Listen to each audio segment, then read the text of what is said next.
परमेश्वर के धन्य नाम की महिमा हो। प्रभात मनन के सत्र 1984 में आप सभी का बहुत ही विनम्रता के साथ स्वागत करता हूं। आज के मनन के लिए हम पढ़ते हैं इब्रानी अध्याय 9 पद 22। सच तो यह है कि व्यवस्था के अनुसार प्राय सब वस्तुएं लहू के द्वारा शुद्ध की जाती हैं, और बिना लहू बहाए पापों की क्षमा नहीं। हम इस बात को प्रभात मनन के बीते सत्र में देखे थे कि परमेश्वर ने इस बात को एक व्यवस्था के रूप में रखा है कि पाप से छुटकारा मिलना हो तो लहू बहाना अनिवार्य है। अदन की वाटिका में परमेश्वर के द्वारा बहाया गया पशु के लहू से लेकर कलवरी के क्रूस पर प्रभु यीशु मसीह के द्वारा बहाया गया अपना लहू तक निम्न मापदंड का लागूकरण है। पर आज हम ये बात देखने जा रहे हैं कि परमेश्वर ये व्यवस्था क्यों रखी थी कि पाप से क्षमा मिलने हेतु लहू ही बहना है। अवश्य ध्यान रखे प्यारो, परमेश्वर ने पाप क्षमा के लिए लहू बहने की विधि को एक विकल्प के रूप में नहीं, बल्कि अनब्रेकेबल और अनचेंजेबल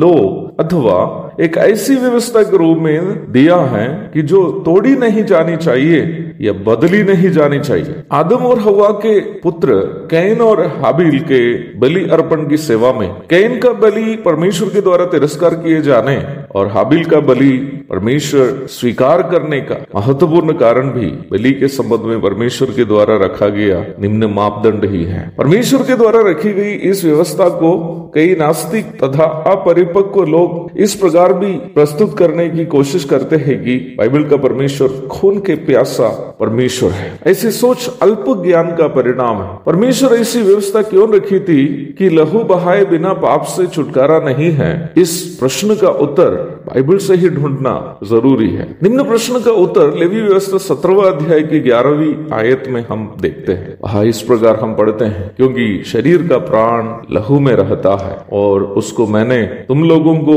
वेदी पर चढ़ाने के लिए दिया है कि तुम्हारे प्राणों के लिए प्रायश्चित किया जाए, क्योंकि प्राण के कारण लहू ही से प्रायश्चित होता है। यदि आप इस पद को अंग्रेजी अनुवाद में पढ़ेंगे तो वहां प्राण शब्द के लिए लाइफ शब्द का उपयोग करते हुए देख सकते हैं। For the life of the flesh is in the blood. Malayalam अनुवाद में यहाँ प्राण या लाइफ शब्द के लिए जीवन शब्द का इस्तेमाल किया गया है, अर्थात पाप क्षमा के लिए लहू इसलिए बहाया जाना चाहिए क्योंकि जीवन का अस्तित्व लहू में है। The life exist in the blood. संयुक्त राष्ट्र अमेरिका के प्रथम राष्ट्रपति श्री जॉर्ज वाशिंगटन की मृत्यु को इस सच्चाई से काफी लेना देना है। उनकी मृत्यु 14 दिसंबर 1799 को हुई। उनको संभवतः कुछ ऐसा बुखार हुआ था जो छूट नहीं रहा था। चिकित्सा विज्ञान आज की तरह उन दिनों में विकसित नहीं था। डॉक्टरों ने यह सलाह दिया कि श्री जॉर्ज वाशिंगटन के खून निकाला जाए। लगभग 40% खून उनके शरीर से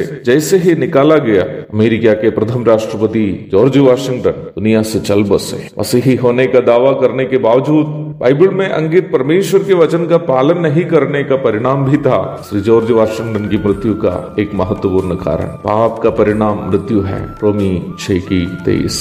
इसलिए ही परमेश्वर ने यह व्यवस्था रखी है कि पाप क्षमा के लिए खून का अर्पण करे ताकि पापी को जीवन मिले। एक और शुभ दिन की धन्य कामनाओं के साथ आज का मनन में यहाँ समाप्त करता हूँ। प्रभु आप सबको आशीष दे। आमीन।